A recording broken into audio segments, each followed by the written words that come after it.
Hey guys, Endo here again. So, with G7, if you don't know, it's a tournament we won just last weekend, quite a big one. But what happened to me was that I actually lost the recordings of the latest matches, like quarterfinals, semifinals, so on. So instead, I think I'm just gonna do like sort of analysis video on the latter matches, starting with Saikai here, which is quite an interesting set to play. So I was thinking I could like maybe go over a bit. But just as is expected, I'm just gonna stop at the start and kind of like see what everyone's running and so on. Well, it's port, so of course like Stingray weapons are gonna be super popular. You have the Slushy Machine and cheap lanes battling, which I have never seen him play before, but yeah, it's a Stingray option for this map.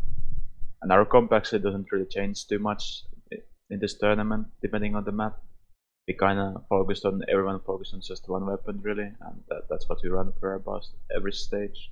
It's kind of like the kind of comp that you can run on any stage basically. So that's what we had for this tournament.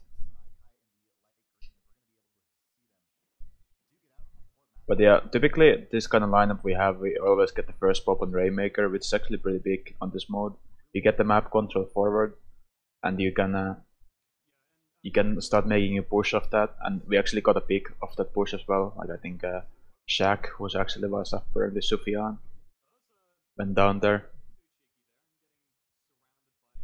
and I think getting a first pop on Rainmaker is always preferable if you have to come for it. And what I mean with having to come for it, typically you have more bombs and longer range, high damage weapons, like such as Charger, or like our lineup is just so many bombs that typically we get the first pop due to that. So yeah, here you see Nike pick up the Rainmaker. This was a typical situation in the element is that me and Nike kind of alternated between playing objective. Typically, if Nike had special ready, I pick up the Rainmaker, and if I had special ready, then typically Nike picked up the Rainmaker. I don't think Dude and Ersa touched the objective much here, but that was like our game plan anyway.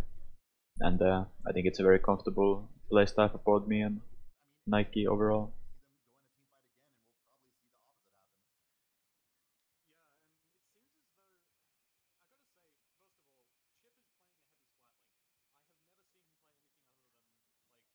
Yeah, it was quite an impactful Stingray. It's like Stingray, even like you can notice the difference between a player who's used to using Stingray and who's not. Like you can see here Nike using a Stingray, who's of course had a lot of practice with it since he focused machine so hard. And players who aren't so good at using Stingray typically don't make as much of an impact with it, even on maps like this one. Uh, the starting position might be poor, or like the pattern you are shooting the Stingray at is poor, or you don't know how to use map properly to advance or whatever. And I think this was another pretty interesting thing with Saikai here, was that Sufyan was playing 10 tech, and actually they're playing a double 10 tech for this map, which is quite unheard of in a sense. And I don't know about inkjets in general, playing inkjets against our lineup, because you have several weapons that are really good at dealing with inkjets. Basically, range blaster is super good, machine is so good, and pro as well. And of course, I think it's still like the worst special in the game. Here you see me go in, like this is my typical Rainmaker gameplays. I try to go in and get a trade with Rainmaker, basically. That way we are like one up and continue to push off that. Or like rather we are not one down since I get trade. Yeah, and you see like every time you see her, he's typically trying to push forward. I think he's definitely our most aggressive player. I'm also supposed to be aggressive with range blaster, but it's of course like not always so easy, and oftentimes I don't manage to do it anyway.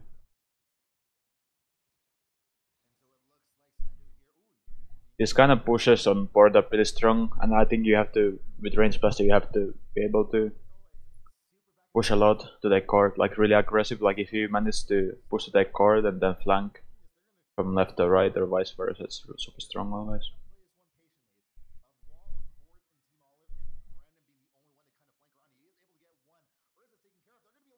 Here we kind of get scattered from the looks of it. Like they start making the push, and Nike and Eris are kind of like in the wrong positions maybe. But we still stop it at 27, which is decent, really. And we have the Stingray and Splashdown to push off. So this wasn't actually that bad of a situation that it might look like quickly. Because Stingray typically gets you 1 to 2 picks always. And plus some extra damage. So you can see like, I think the same thing kinda happened to them, that they were just out positioned. Plus kinda suffered to our specials there. But I think it was still very nice and composed. Kinda push by us.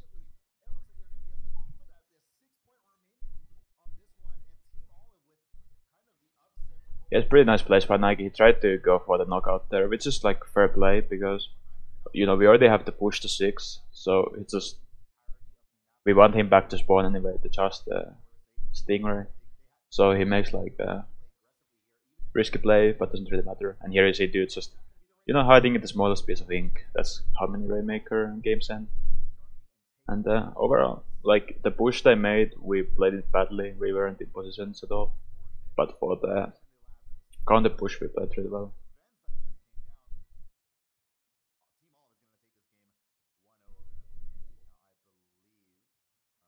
Yeah. Nice start from us. And yeah, if I forget, this is end games footage. Thanks for them to letting me use this for this analysis videos. So Chip here back to his more comfortable weapon, Octobrush. And yeah, our lineup doesn't really change too much. They have 2 drop rollers. It's really interesting, I think. Well, it's like decent after the patch. I just don't think it's that great even now, because if I look at the map screen and see they have 2 drop rollers, then every time they jump, I'm just gonna space myself differently. And with Blaster, I don't have to aim exactly correctly to punish their jumps anyway. So I don't know. I don't personally think too highly of drop roller or still jump at the moment.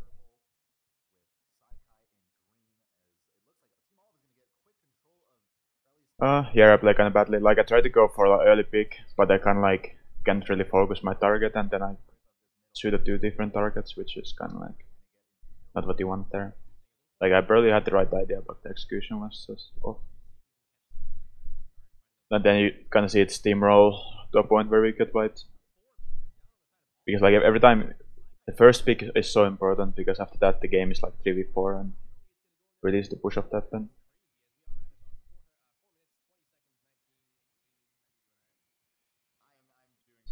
Stingray battles. This is another really strong map with Stingray. And definitely good use of Stingray is a huge part of this map. And I'd say this is also maybe a bit better map for Inkjet even. Can be quite dangerous sometimes, but you can see like Eris' weapon is not. Eris' weapon is probably the only weapon in our lineup who's not good at dealing with Inkjets, but they seem to be punished for it. And yeah, this looks actually quite bad for us in this moment, but like what I want to say is that our strength currently is we can play very composed even in like do or die situations, and we don't tend to panic. We usually make the right plays even when we are about to lose a map or even the set. So I think that's what happened there. We did a really composed push, like everyone using specials very nicely. I made a pretty nice flank, got double there, I believe, or it might have been later, not sure.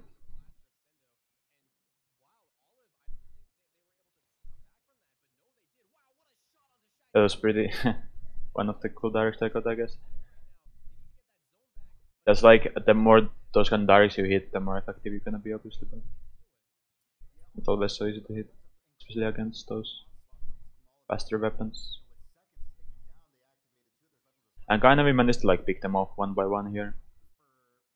I feel like they don't make us same kind of coordinated pushes here. Killed absolute end, and you know there's one flank, and Nagi calls it out. I go help Nagi. That's really nicely played, and so on. And then it's really easy for us to win those 2v1s.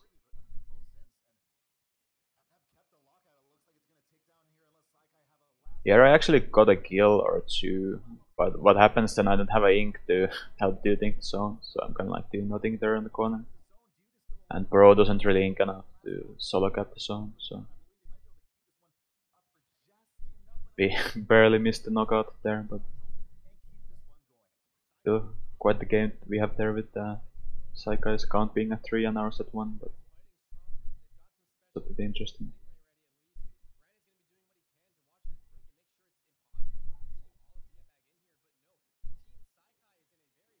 I think Sloshing Machine is really good on this map, just controlling those drops, like on the box there. I think Brandon got several kills. And you know, anyone who's climbing up the box is basically dead, and you have to be really aware of the machine. Small machine 1v1 there with Nike happens to win. Nike's really good at, like, if he sets his mind to learn some weapon, he typically learns it pretty well. Like, he only focuses one weapon really, and that's his like this is like one of his biggest strengths as a player. He really like knows his weapons then. And he was like a really class player for us this weekend. Like, people, I don't think people probably really appreciate how important Nike is for a team, and how like clutch he is, and how objective minded he is. Because typically he doesn't do like huge KDs, or like he doesn't do flashy plays, but he typically makes the right plays which help us win. So those are of course more important. And again, looking pretty bad for us. And there I can see what I meant about Inkjet being more easy to deal with most of our weapons. But yeah, I feel like the cooperation synergy work as well with Saikai here. You see her like picking them off one by one a lot. Like, they don't go too much for 2v1s or anything.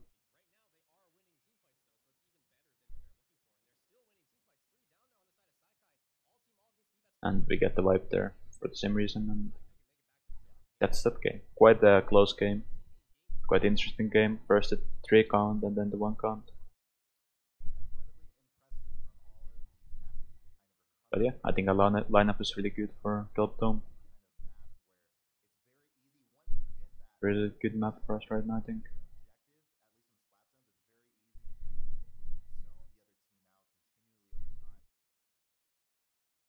Time for a couple losses. I think these are wrong. I don't know who for gamer is. I know Shaq is not correct. It's Sophie. It's hard when people change the nicknames. So, Trisulcer with armor is actually a pretty interesting choice. I think it's pretty good actually. Personally, it makes ranged blaster sometimes really hard to play, because when they have armor, it's sometimes it makes your life really hard. Other than that, same lineup, so.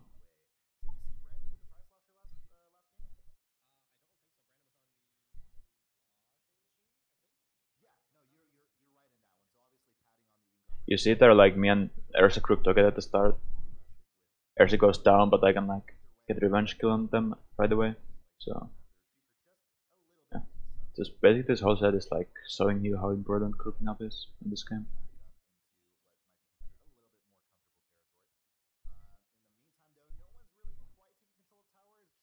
Some directness back there. Yeah. Typically I'm not the weapon you want on tower, but I'll try to start pushes if I have to.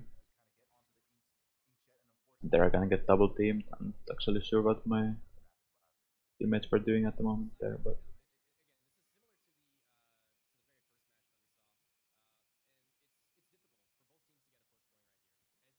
and again you can see like the difference with Stingray on maps where it's not so good. It's not like currently kill like Port or something. It's still strong obviously, but it's much easier to evade when there's more height differences.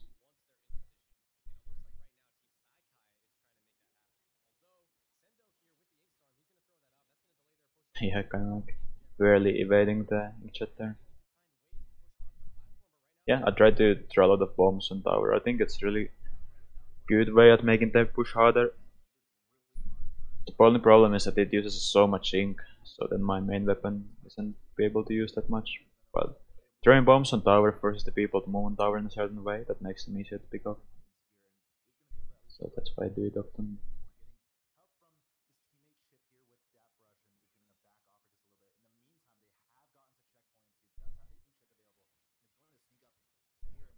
There I'm surprised they didn't use the inkjet there.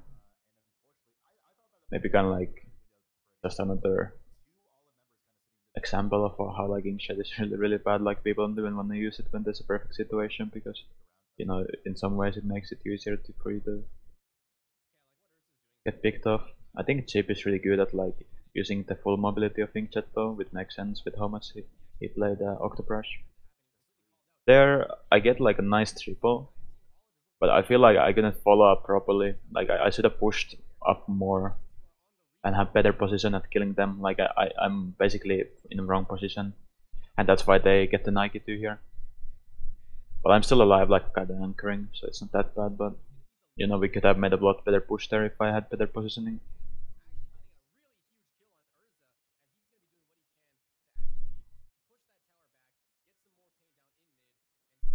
Like, you know, 53 is not really a comfortable push, but sometimes against good teams it's really hard to make a better one.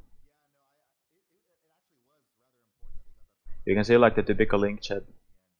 The way people typically use inkjet right now is that they stay like very far back and try to snipe people basically. Because it's so easy to kill a stingray, inkjet when it's midair. There I think Brandon was trying to go for the shortcut flank. But again, callouts work pretty well, I think, for this tournament. Like, I believe he got called out, and I was like, okay, and then it's pretty easy for me to space him out and kill him.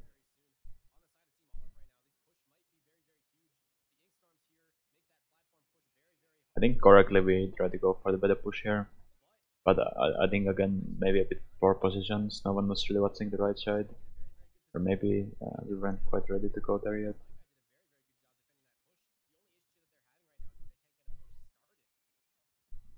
Bombers when pushing here is also pretty good. Like you can ink the whole flat basically with bombers. Makes defending really hard.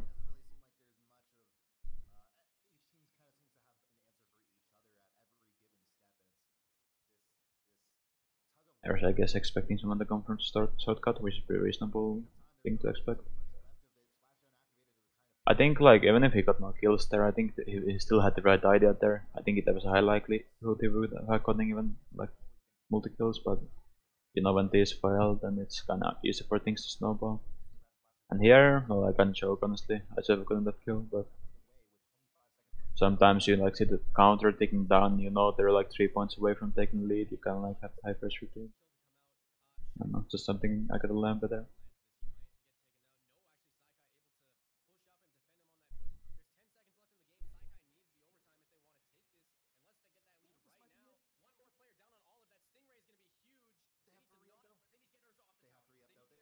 Yeah, it's so close there. Pressure gets pushed off, and yeah. I think the biggest part here was that our best push, where I got the triple, we kind of didn't follow it up properly, and that's why it was so easy for them to get the overtime push going. So yeah. Otherwise it was a pretty even game, honestly, but just the blasting was unfortunate. Okay, so here's a map we don't know how to play at all. Something we really need to figure out. It's personally I hate this map so much because it's like it's always like knockout. But maybe it's just us. Yeah, around the same line. A pre-spam puncher for Brandon, which is pretty interesting choice to say at least. We got for the first pop, like I explained before, that's really strong for our lineup. Not as impactful here because of the map layout works. He's already pushing forward. And I kind of take a very weird route with the Rainmaker there. I'm not sure what I was thinking actually. But again, like when someone picks a Rainmaker, I kind of like expect like really quick callouts, go left, go right, or something. If there's no callouts, then it's so easy to make the wrong decision because you don't really know where the enemies are. Which is kind of like what happened there.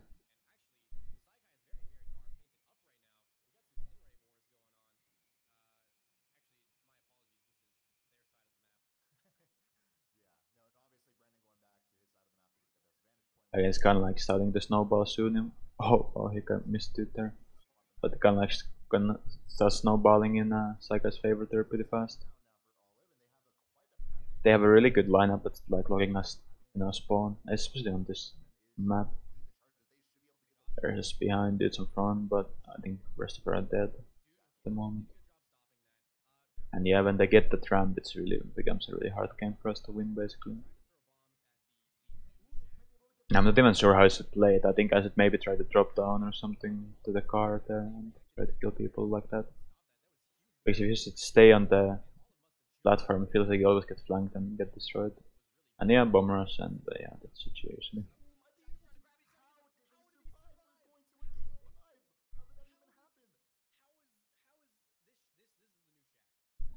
It's funny how spectators are always so amazed at knockouts in Reef Rainmaker. Like I'd like to see like the knockout rate on each map. I think Reef Rainmaker has to be like on top 3 or something. But yeah, that's not to say we didn't play it badly and I didn't play it badly and so on. But it's just a funny map too. Maybe we have to try different weapons there or just way different strats. And Skate Park, the newest addition. I'm pretty glad this map came out. I mean, came back honestly. So, Umbrella coming out from Saikai. Yeah, pretty interesting that they only bring it out now because Umbrella is so good at right now. It's very good on this map. Very good at thinking, and the kit is perfect for the kind of weapon it is. Yeah, I think the lineup is again pretty strong for this map. Double respawn Punisher, like again, I'm not entirely sure what's that about, but yeah.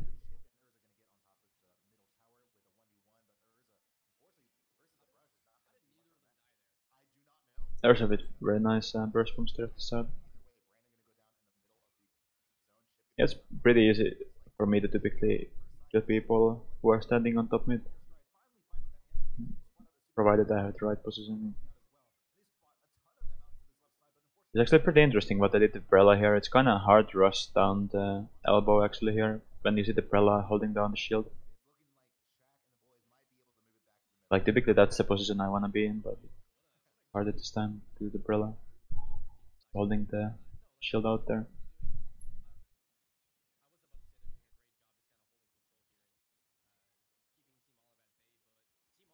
Dude playing pretty aggressively there, like he often does.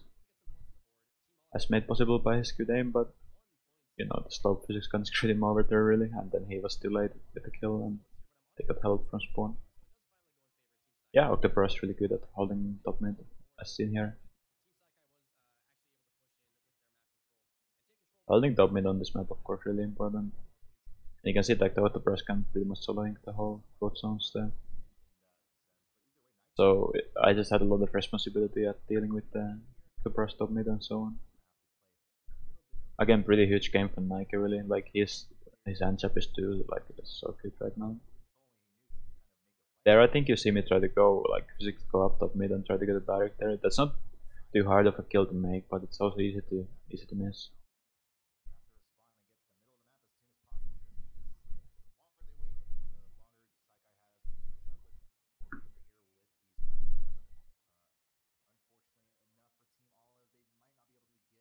I can counter take it down, but typically we wait for armors in these situations.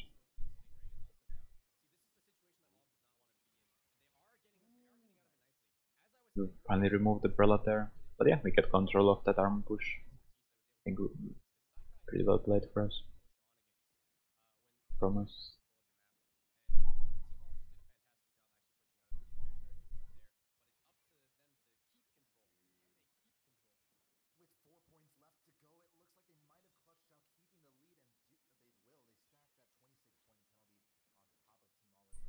And Bertham's too, of course, really good thing at pressuring the guy on top mid. You can see here me take this position on the snipe. It's actually a pretty good position. I don't know, I just kinda didn't realize there was a guy below me. But it's a pretty good position to hold, like if I can hold that position it basically wins us the game usually. Because we control like most of the map alone, like that. And it's the same as Splatoon 1, like Splatoon 1 I did the exact same thing and it works about the same in this game.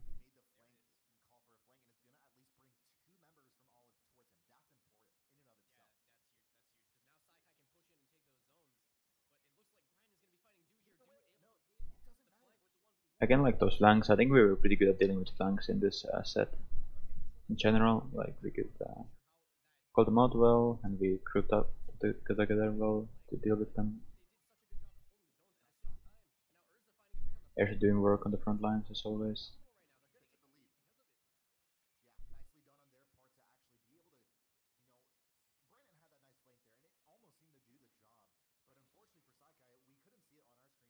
Mm. I'm surprised I didn't see much sprinkler usage from the umbrella here. Again, I didn't really remember removing too many sprinklers. I haven't seen many sprinklers from this point of view either. I feel like sprinkler's really strong on this map.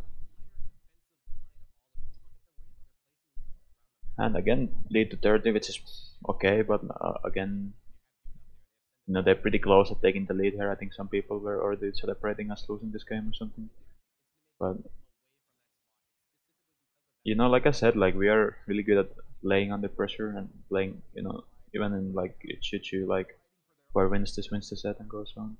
But I think we are good at making the right plays there.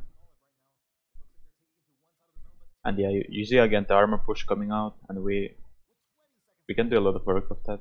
Which is like, if no one panics and everyone plays the way they're supposed to, it's a really good push you can make even at the final seconds, which is exactly what happened here. Really good finish by us, I think. And then it's easy to pick off the guys who like cross the zone as the final measure. But yeah, that's a set, 3-2 in our favor. Actually, personally, I think it was the first time for me playing Saikai in a tournament. I screamed against them. I don't think I played against them in tournament. So yeah, one of the best teams at the moment, so it was really glad we were able to win against them. And next time I think I'll do like analysis on the Guantum set, but likely I will only go over the losses because it's so long set, like it's 11 games I believe, so going over them all might be a bit too much, but hey, thanks for watching and I'll be back. And if you have questions or comments, then leave something like that. And see you next time.